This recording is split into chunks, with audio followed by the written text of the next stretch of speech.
Welcome back, everyone. This is the X Zone. I am Rob McConnell, coming to you from our broadcast center and studios in Hamilton, Ontario, Canada. If you'd like to find out about the programming we have available for you 24/7, 365 on the X Zone Broadcast Network, visit xzbn.net. And for the X Zone TV show on Simul TV, we're channel 21, and their website is simultv.com. Our guest this hour, Exonation, is Brandon Massullo. He is a clinical therapist, parapsychologist, and author residing in Northeast Ohio. Fascinated by paranormal phenomena for more than 20 years, Brandon has been a participant in and featured speaker at numerous paranormal forums and events. He studied psychology and parapsychology at the University of Edinburgh in Scotland. His research has been cited in numerous parapsychological journals, articles, and mainstream books. His website, hauntedtheories.com. And we're going to be speaking to Brandon tonight about his book, The Ghost Studies, New Perspective on the Origins of Paranormal Experiences. And Brandon, welcome to the X Zone. Thanks for having me, Rob. Great to be here. So where did your interest in the paranormal come from? Well, I actually had it since I was pretty young. I never had an experience in my whole life, but I picked up a book when I was about 15 on parapsychology, and then I just sort of read all about ESP, psychokinesis, survival hypothesis, ghosts, all paranormal phenomenon, and I just kept picking up more books, and then I was at the library all the time reading about parapsychology, and then I studied psychology, and then I went overseas and studied parapsychology. So my interest actually lies with the research part of things, and then that's kind of got me what got me interested into the actual experiences people were having. So, it's usually the other way around. People have an experience, and then they go towards the research and the education. Mine kind of, not the normal route, I guess, to studying the paranormal. So when would you say was your first experience with the paranormal? My actual first experience was probably about 2007, and I'm almost 40 years old, so that was about 10 years ago. So at the age of about 30 or so is when I had my first experience. And that it wasn't even like a, in your face type experience. I was getting these, I was doing an experiment at a haunted location in Scotland, and I had, the EMFs, and I took baseline readings of this haunted location for about 5-6 days, and it all came back normal. Every day was the same. And then one day when I was in a certain location, my EMF meter started going all over the place, and I started getting like nausea, overwhelming feelings and emotions, those types of haunt type phenomenon that a lot of people report. And then it kind of just went away. And I couldn't really explain it too much. So that was actually my first experience. How real is the paranormal? I think it's a tough one to answer how real. I do think it's a legitimate phenomenon. I think that it happens actually probably more often than people realize. Sometimes we get those hunches or that sort of, crisis apparitions are a good example of this. This is where I wake up one morning or I wake up in the middle of the night and I see, my aunt floating next to me, and she says, "I love you, thank you." And then I find out the next day she passed away. I think a lot of people have these sort of spontaneous experiences, whether it's telepathy or ESP or these types of things. I think people have them pretty much on I wouldn't say a daily basis, but I think people have several throughout their lives that they just sort of brush off as being, oh, that was just a coincidence or this or that.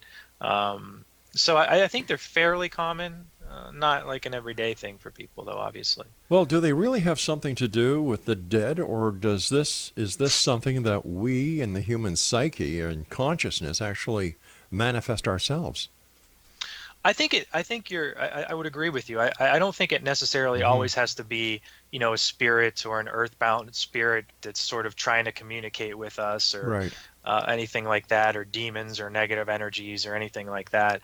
I think that there's a term in parapsychology called the psi hypothesis, which basically means that it could be sort of people resonating with consciousness out in the environment. It could be just sort of these other paranormal Mm-hmm. phenomenon like telepathy and those types of things that we're experiencing and we're interpreting as ghosts.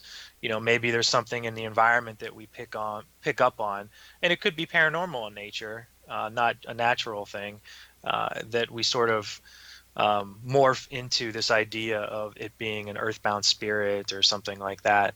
Um, of all the paranormal experiences that are out there, you can sort of break down the percentages, Mm-hmm. just shooting from the hip. 15% could be fraud. 20% could be misinterpreting things, and then you have this other percentage, the rest, that could be legitimate phenomenon. How much is actually dead, the dead speaking to us, or how much is just psi phenomenon or those other types of human experiences. That's hard to debate, but I think that a fair majority of it would fall into that category. Well, then why don't more people than the people who have these experiences experience them, for example? Well, I think there's a lot of reasons for that. Mm-hmm. Usually people who are adamant skeptics or don't believe in it kind of write it off, and they say, well, it was nothing, I'm just going to go about my life. I was like that prior to getting into all this. I was an adamant skeptic. So I think a lot of times these great awe-inspiring experiences, sometimes we just push aside and say, yeah, it was nothing, I just misremembered it, or nothing like that. But I do think that there's a subset of the population that actually has more paranormal experiences than the general population. And from my experience in my research, Mm-hmm. um, I think this has to do with something called environmental sensitivity. And environmental sensitivity basically is, I mean, it doesn't have anything to do with psychic sensitivity or being gifted or those types of things. I just, the increased probability of having these ghostly encounters is more related to, the environment and our ability to sort of detect things in there. So as humans, we're all affected by and react to the environment in different ways. It's been suggested in some research out there that the physical environment actually affects certain individuals more than others. These types of people who are very sensitive to the environment typically have fibromyalgia. Mm-hmm. They typically have allergies, migraines, these types of things. And what we found is these people with severe sensitivities to the environment, like touch, taste, smell, they actually have way, way, way more paranormal experiences than the general population. Something like, I think they polled sensitives and environmentally sensitive people, and 70% of them had paranormal experiences. So if we think about Mm-hmm. this, if the paranormal has something to do with picking up things in the environment, maybe these people who are really sensitive experience a different world than us non-sensitives, and they're better at sensing these external things. Well, would it be fair then to change the word from paranormal to unknown yet? Because it seems that the only reason things are paranormal is because we don't understand what is going on physically and mentally if it's an environmental issue. Yeah, I would agree with that 100%. Yeah. I think the term paranormal implies, when you think paranormal and when you think apparition, you Mm-hmm. think, you know, dead and things that don't exist, and these types of things conjure up inside your brain. And I Right. don't necessarily think that's true. I think a lot of the stuff that's considered paranormal is actually, in my opinion, been statistically proven, like telepathy. These types of Sure. experiments and research that are out there actually shows that, um, statistically speaking, Mm-hmm. it does occur. Entanglement is another one. There's a lot of research out there by Dr. Persinger that says entanglement does occur. So that's brains communicating at a distance Mm-hmm. instantaneously. So these stuff is not. I caution to say proven, but the statistics say it's possible. And these are things that probably we've had all of our lives. We're just sort of now being able to have machinery or sensitive enough to pick up on that. So I would agree. Paranormal kind of elicits that mysterious sort of, abnormal type thing, when actually it's probably something as simple as we do every day. Yeah. All right, stand by, please. You and I have to take our first break. Exonation, our guest this hour, is Brandon Massullo. And if you'd like to get a hold of Brandon, his website is hauntedtheories.com, and he's got a new book out, Exonation, The Ghost Studies. New Perspectives on the Origins of Paranormal Experiences. Great gift for anyone this Christmas who's into the paranormal or into parapsychology. Once again, the book is entitled The Ghost Studies, New Perspectives on the Origins of Paranormal Experiences. And Brandon and I will be back on the other side of this break as we continue here in the X-Zone from our broadcast center and studios in Hamilton, Ontario, Canada. Don't go away.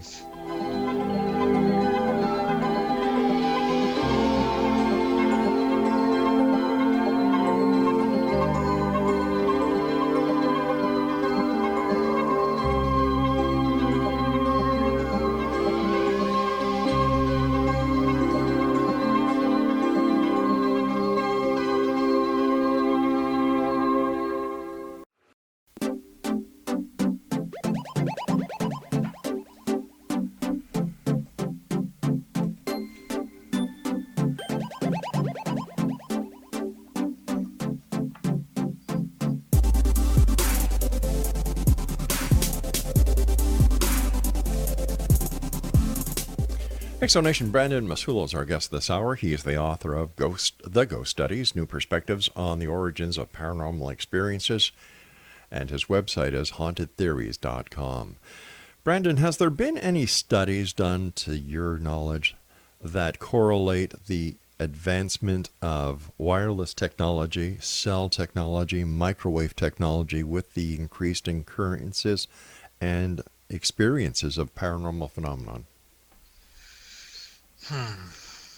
I can't think of anything off the top of my head, Rob. I'm curious to know what your thoughts are on that. Well, it seems that as technology has increased, and we all know that, the microwaves emit frequencies, and we know that they're not very good for us because you go to a gas station and it says, please shut off your cell phones while refilling your car. There have been medical studies done that show that children who use or hold cell phones to their heads may, have something go wrong with them. Doctors and engineers, tell you not to have a Bluetooth or wireless telephone or whatever beside your bed at night. And it seems that with as technology increases, the wireless, so do people having paranormal experiences, whether it's seeing UFOs, whether or not they are claiming to have an alien abduction or having an experience with the other side. I'm just wondering if anybody has taken a serious look and said, increase in wireless technology, increase in claims of the paranormal. Yeah, I think people would probably look at it more of a skeptical view of that and say maybe I mentioned Dr. Persinger earlier. He's a I think he's a neuropsychologist. Yeah, he's up here in Laurentian University. I've had him on the phone a number of times. Yeah. Oh, sure. So that's that idea where magnetic fields or something in the environment could mess with your brain and cause these experiences to happen. So if we have more technology around that has the possibility with fluctuations to sort of mess with our internal wiring, that could cause an increase of those types of experiences. That could be one of the skeptical reasons to look at it. But is it skeptical or realistic? I would probably say realistic. I've definitely, every time I go to a paranormal conference or something like that, I always hear a team talk about how they removed a clock or some sort of instrument from a room, and then after that the experiences went away for the family. I don't know, do I put a lot of credence into that? I'm not sure, but I think that we all know sometimes people who are really sensitive to these electromagnetic fields in the environment, they sometimes can get sick when they're around things that give off high energy. Yeah. And even if it could be low energy or low magnetic fields or EMFs just fluctuating at a certain level, and that can cause the haunt type experiences. Because I think I'm sorry. I was going to say, I think Persinger's research showed that between 10 milligauss and 40 milligauss at fluctuations is what caused a lot of these phenomena for people. And that's actually pretty low. I mean, you'll find 10 milligauss around your house. It's not that hard to do. With today's technology, my goodness, I know at home We have a unit from Bell Canada that we plug in to the internet to, and it sends by Bluetooth to every TV in the house, and it's all Yep. done like that. And then you've got your Wi-Fi, you've got this, you've got that, you've got your electric car opener, and then you've got the cell Yep. towers. If people think that this isn't having some kind of effect on them, they need a good reality check. Yeah, I agree Yeah. 100%. One of the things that got me into this research was a book I read by I think he's an astrophysicist from Oxford, Michael Shallis. Um, it's called The Electric Connection, and it was written in the 90s. And this was obviously before the computer explosion Hmm. and all the wireless technology. And in that, he discusses the effects of these EMFs on people. And then Dr. Robert Becker, who wrote Electrodynamic Man, or I don't know, that was Dr. Leonard Kravitz. But anyway, he did a lot of research on how EMFs affect us as well. And he went up, so I I see this as my normal day to day sort of. I want to avoid these things as much as Sure. possible, and then I stumble across, kids 25 and younger who are just surrounded by it all day, from the wireless laptops to the phones to the Hmm. games they use. I mean, they're not ever not by things like that. And I go, man, what's so important to me on a daily basis to avoid, like, to them is just a normal part. Their brains are just adapted to that whole thing. And is that positive? I don't know, but no one's telling them, and this is through the government or through science. No one's telling them that it's not good for them. They're just telling them, yeah, it's fine. Don't worry about Well, it. of course, because people are making money, and you don't want to spoil anybody's cash flow, for goodness sake. Yeah. And I often wonder, like, and I wasn't around for this, Hmm. but like cigarettes were, everyone was smoking Yep. cigarettes, World War, and then at some point it was like, no, like what made that, because you mentioned money and things, like what made that switch from cigarettes are the best to nobody touch a cigarette? I often wonder about that. Yeah. I wish I would have been around to kind of get a little better idea of what was happening then. So, as a parapsychologist, where do you see the direction of the investigation into these events that people are reporting? With all the technology that's available these days, Mhm. is it the lack of experience? Is it the lack of knowledge? Is it the lack of proper investigative or scientific investigative techniques that are lacking and not bringing forth the evidence? Or is it that no matter what you do, the evidence won't be found? Well, I think I'll use the word paranormal, Okay. even though we don't both like it. But paranormal phenomenon is very challenging Hmm. to sort of research in the normal scientific way, because it's episodic. You can't do it at will. Right. Sporadic. All these things that the scientific method really hates. So it's really, really hard to study, and really hard to get investigative techniques that are sort of universal for everybody. But I will say where I think the research is going, and I've seen it in the last probably 10 years, um, consciousness really seems to be one of the big things that's come out in recent times. And this is all the way from Dr. Dean Radin's books to sort of the wave of consciousness. And you're seeing it a lot, even in mainstream, with physicists, and they're starting to question this idea of consciousness being internal and possibly it being external, with the global consciousness project and sort of collective consciousness and Rupert Sheldrake and all this. So I think that that's really where science is moving. Hmm. And obviously, if consciousness is external and there is this global consciousness, that really opens the door to the possibility of ghostly encounters. It opens the door to telepathy. All these things really happen because of that. And I also really see things going. We mentioned the technology that's always around us. There's a lot of negatives to it, but hey, if I have something on me 24/7 and the technology keeps advancing, you know, in paranormal phenomenon obviously happens spontaneously. If I'm hooked up to some sort of machine that's doing my blood pressure, it does an EEG, does an EKG, does some sort of brain imaging, and I have a paranormal experience. Now I have all this data associated with it that you can't really get in science nowadays. So they don't have me under like an MRI machine or a fMRI machine with my Brave when I scanning my brain when I have a paranormal experience now. But in the future, I think with technology increasing, we'll probably get more data when these experiences do occur. And then we'll be able to pick out some variables that happen and then so forth and so on. And that's really where you develop a hypothesis and a theory. What is your take on the premise that some ghosts are like caught in a loop, a magnetic loop, and their appearance can actually be timed and gauged to when they're going to appear? Like a residual type apparition? Mm-hmm. Yeah.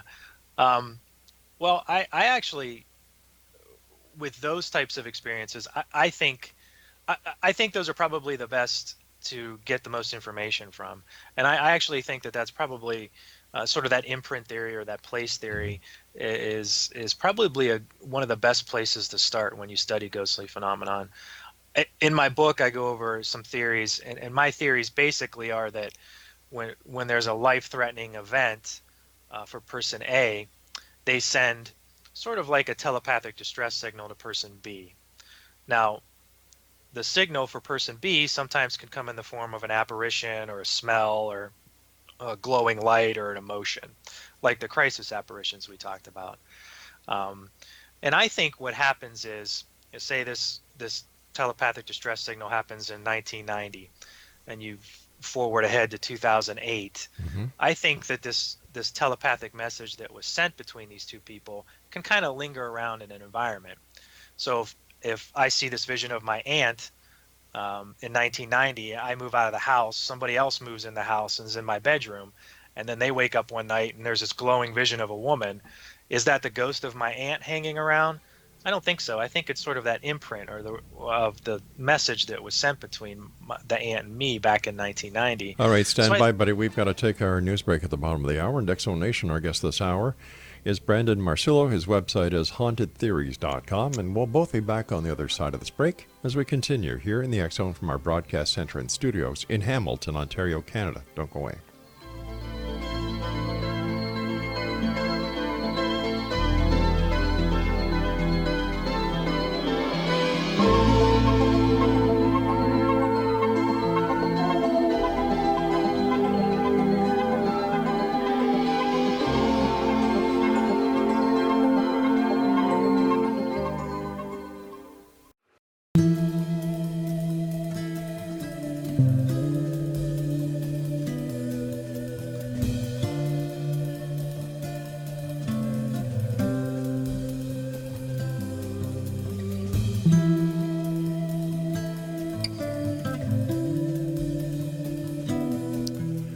Brandon Massullo is our special guest this hour, Exonation. His book is entitled The Ghost Studies, New Perspectives on the Origins of Paranormal Experiences, and his website is hauntedtheories.com. Is it possible, Brandon, that when it comes to thought transference or messages, whether they be from somebody who is having a crisis in their life and family members get the message, or whatever the case is, where there are two living people who are experienced, one is the receiver and the other is the transmitter of this crisis, could there be something in our psyche that allows us to receive messages that just has not been discovered yet? Yeah, I believe so. I think that's really the sort of the baseline question where everyone asks. Like, we all know this phenomenon happens, but no one could explain how it happens or why it happens, right, or what the mechanisms are for it happening. I think that we mentioned Persinger a lot, but his research into entanglement, what he did was he took two people and he sort of manipulated the magnetic fields around their brains, and when he did that, entanglement occurred, or information was transferred. So you had one person in a room that was completely black, and another person in another room that was just a normal room. And the person in the normal room, they were flashing like a light in his eye. And when they put these magnetic fields around their head that were the same, they sort of synchronized. So when that happened, the person in the dark room, in his pupils, it was showing like a light was flashing in his eyes. So that shows that some information was transported between the two. When brains link up, or when the fields are right between the two. So you have sort of this idea that, well, maybe it's magnetic fields Mm-hmm. happens like that. They did some experiments with people with psychic gifts, and what they found was when the psychic and the person he was reading, when they synchronized, when their EEGs correlated, that's when his readings were accurate. So that makes you say, when that happens, he's more accurate. He's getting information that's actually positive or true or accurate. So that makes you think, again, somehow they sync up, and then this is when information is transported. But that's sort of a really, really crude way of communicating when we think about it. But, hey, when the first telephone call was not really clear as it is True. nowadays. So, you have to start somewhere. But finding those mechanisms for that happening is really, that's the big quest out there. We have all these theories about consciousness and Mm-hmm. global fields, and it's possible, it's possible, it's possible. But until you actually find out how it happens, it's still paranormal. Tell me, what do you consider to be the biggest challenge in convincing skeptical audiences that ghostly encounters are measurably and measurable a phenomenon? Um, well, and we talked about this earlier. At this Mm-hmm. point, ghosts aren't measurable phenomenon, and because the paranormal is a difficult area to study, Mm-hmm. because it's erratic and episodic and random and all that, it becomes more of a challenge. But this doesn't mean that these experiences we have are fraud or mental illness or overactive imaginations. What we have to do in the paranormal field, and when I say the paranormal field, I mean, weekend warriors, people who are out there doing investigations, is we really have to find some consistent variables which are measurable that kind of coincide with paranormal phenomenon. So, I'm sure on the show you've talked to a lot of people, but there's hundreds of EVPs and pictures and videos and all this other stuff that's out there. And really, they gather this, they put it on Facebook, and then that's it. It just disappears after a while. And academia doesn't really care. They don't even acknowledge EVPs or grainy pictures or any sort of anomalies. It just disappears. So I Well, think, well, as, just taking the other side of the coin here, with all the technology that's available, that what the public is being presented to with as proof of the paranormal should be a lot better than it is. what do you mean by that? Well, for example, everybody's got a cell phone. All the cell phones are high definition. Yep. The video's the same thing, but all we're getting is crap. Okay, I see what you're saying. Eh? Yeah, yeah, I agree. It's really astounding. But then again, I tell you what, though, if I saw something that was really believable, and this is just me, I'd be like, well, they faked that. You know what I'm saying? I think I would go that way with it. But it, that's the challenge. Like, it's so available now with technology and everything like Mm-hmm. that why haven't we found a conclusive photograph of something like this happening? But what is the big draw to the paranormal? Well, I think it's obviously different for everybody, but I think the one thing is, um, it's something that everyone can really investigate, So right? it's a hobby. Yeah, yeah. I think that's maybe not hot. Yeah, maybe. I don't know how to answer that, but it's something that we can all do. We all have an interest in. I don't have to be an astrophysicist Mm-hmm. to, go to a haunted location. I don't have advanced degrees in mathematics or psychology or do anything like this.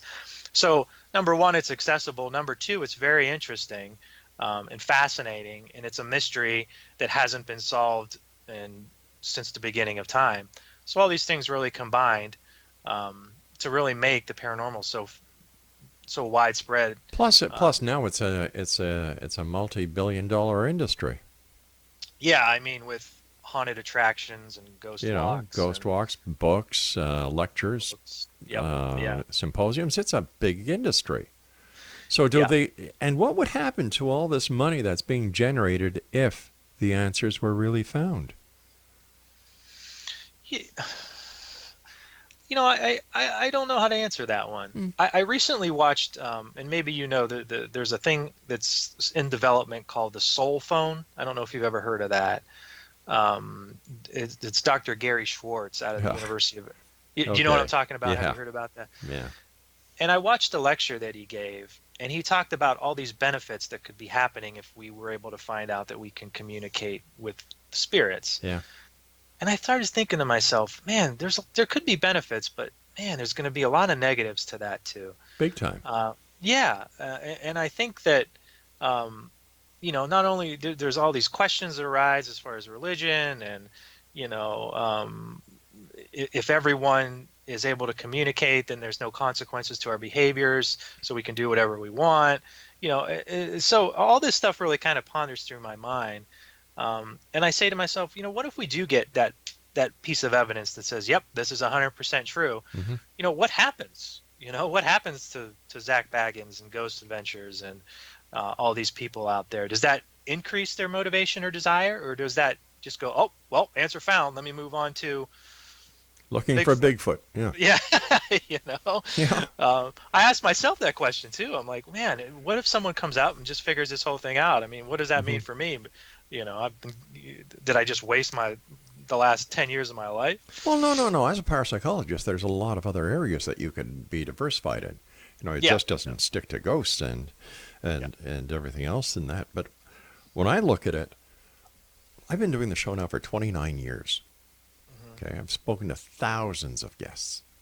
Yep. And over the 29 years, whether we're talking about Bigfoot, whether we're talking about ghosts, whether we're talking about UFOs or whatever, in 29 years, nothing has changed.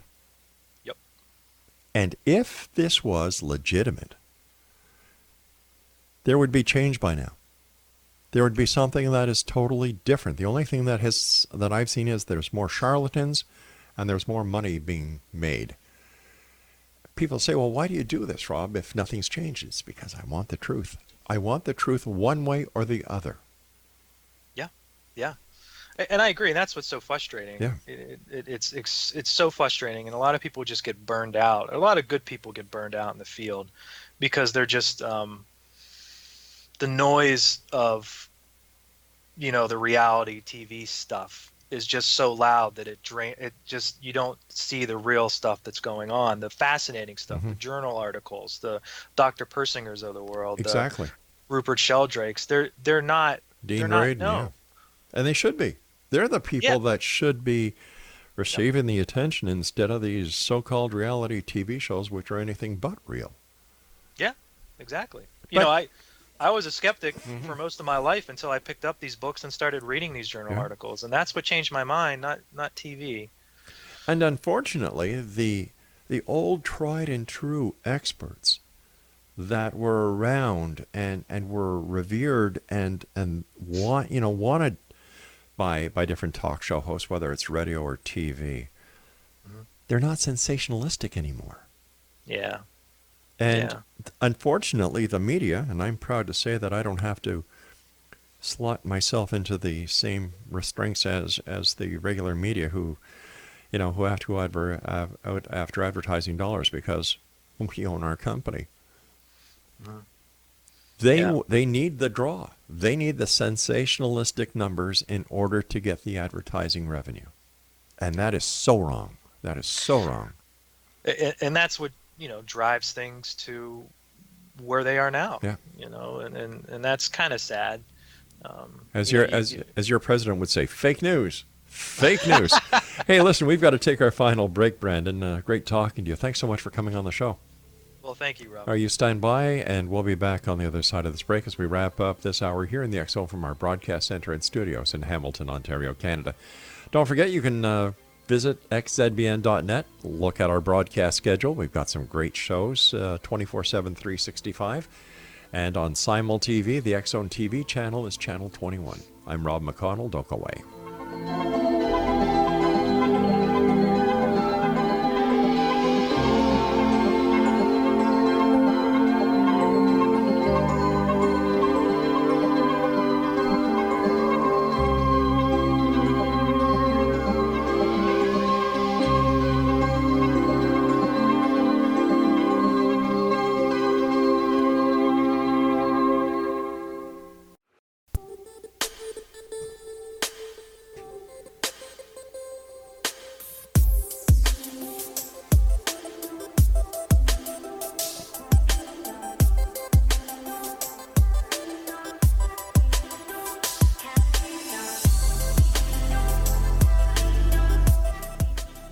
Exonation, Brandon Massullo is our special guest. His website is, are you ready, Exonation? Do you have your pencils and paper? There you go, hauntedtheories.com.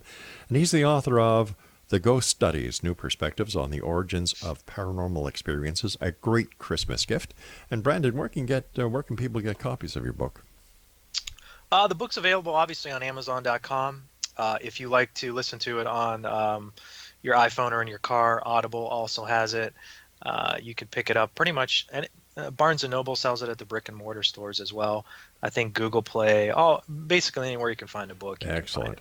First of all, thanks very much for joining us. Great having you with us. I love the way you think and how you take a look at the paranormal. So what advice do you have for people listening tonight who are saying to themselves, geez, I'd like to become a paranormal investigator or parapsychologist, I should say? Yeah, I think if you're really, really interested in the phenomenon, I think parapsychology is really where to go. I always, when I see people out, I say you don't have to get a degree in it, but you can take an online course. The University of Edinburgh has it's almost like an introduction course, but it's taught by Dr. Caroline Watt, and so she's pretty much been in parapsychology for a while. So you just get an idea of what it's like. If you're really interested and you want to go a little bit further, I always tell people get a degree in something that you can get a job in. So that's psychology or engineering or something like that. And then if you really want to pursue parapsychology, for those of us in the States, you really have to go overseas to the UK to get the actual degree or actually do some research into it. But really what you want to do is study psychological research methods, statistics, these types of things, how to conduct experiments. And that's really the foundation. For me, I got a degree in psychology, then I got a graduate degree in counseling, which is where I make my money full time. And then once I did that for a while, I went overseas and got the psychological research methods. It's very challenging to get a full-time job in parapsychology because there's not a lot of positions for it. So most people who do this have a full-time job and then do the research on the side. That's probably the best way to go with it. Why do you think that there are no accredited parapsychology courses in the United States or Canada for that matter? Yeah, I don't know the answer to that because I think it really comes down to funding. And with academia, you really have to get funding for any research that you do. So if you're in parapsychology, the people with the money maybe aren't shelling it towards research in the psi and telepathy and these types of things. So that makes it hard for university departments to have parapsychology. Back in the 70s and 80s, there was some programs out there in the States, but not anymore. And what's weird is when you go over to the UK, like the University of Edinburgh is a top 25 university. Yeah. Darwin went there. They cloned the sheep there, and they're studying parapsychology as well as other places in the UK. But it's taken pretty seriously over there. I don't know why the United States is not like that. It seems to be more materialistic when it comes to their academia and their research. I see this changing, like we talked about. It seems like more and more universities and more of the younger doc students are studying consciousness and things outside the box. So I think it's going to get better. Hey, I always say if you're a university and you put a course on parapsychology in your course book, I guarantee that thing's going to pack up. So you're going to have students that want to go to a course like that. So the interest, I think, is there more than ever because of it being more mainstream nowadays. What is the number one question you get asked when you go out and you do lectures and you meet and greet people?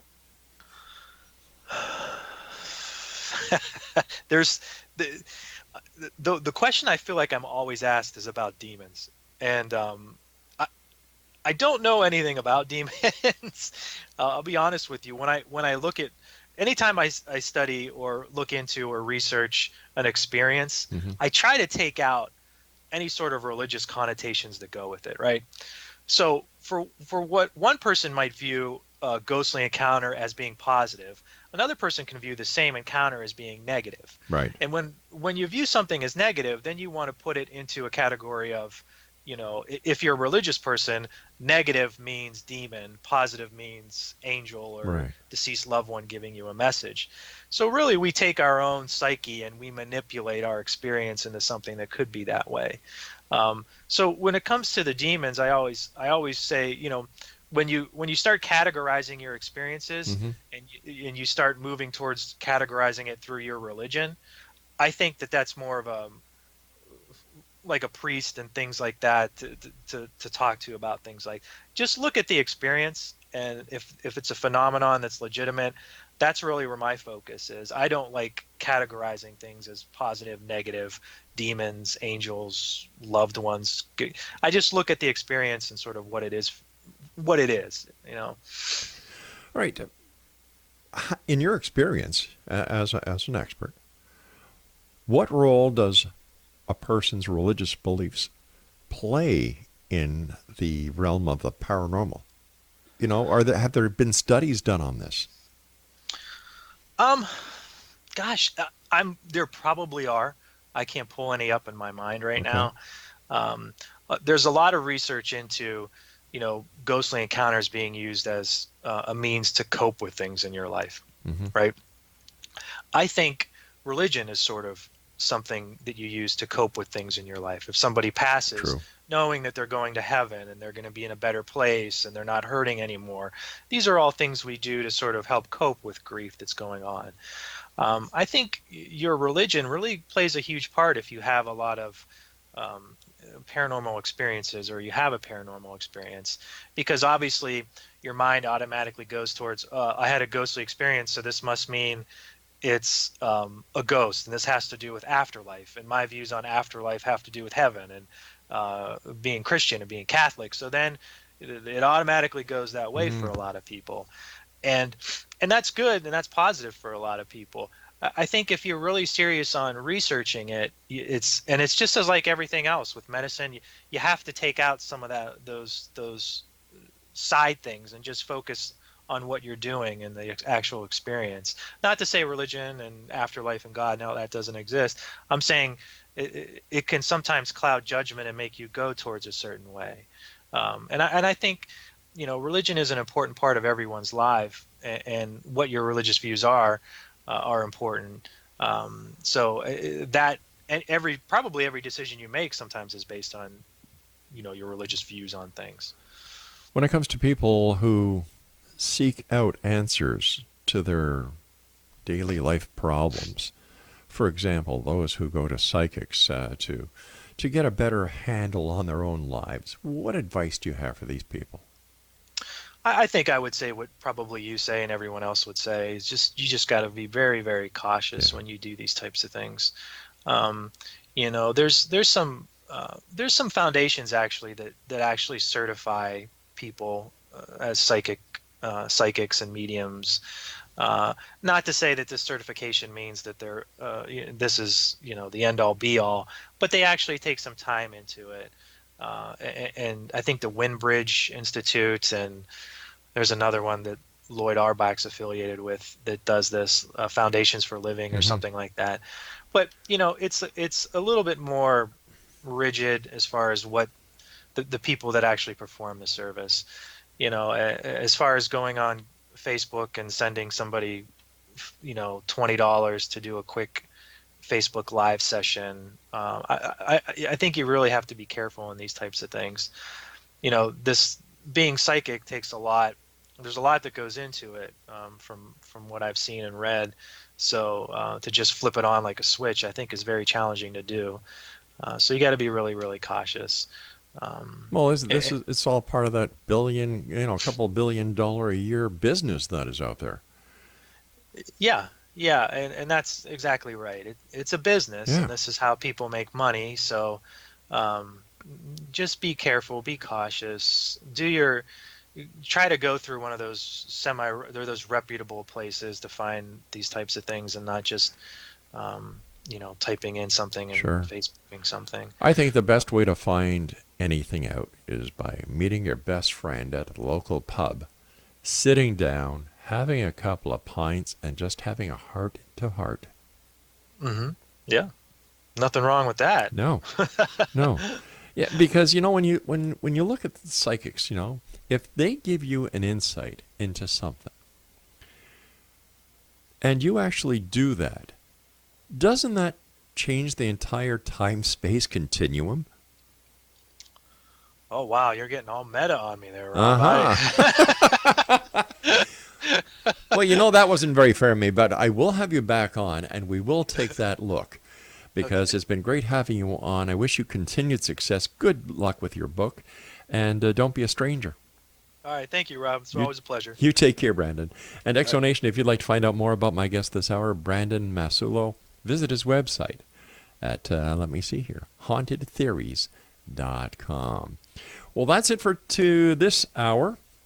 As we gain more of our affiliates when we come back right now, you're listening to us on the Talkstar Radio Network, Mutual Broadcast Network, iHeartRadio, Simul Radio, and Simul TV, and of course, the X-Zone Broadcast Network. If you'd like to send me an email, xzone@xzoneradiotv.com, on all social media sites, X-Zone Radio TV. And don't forget, the X Chronicles newspaper. The current one is now available at xchroniclesnewspaper.com with our compliments, our way of saying thank you for being part of the X-Zone Nation. I'll be back on the other side of this news break. Don't go away.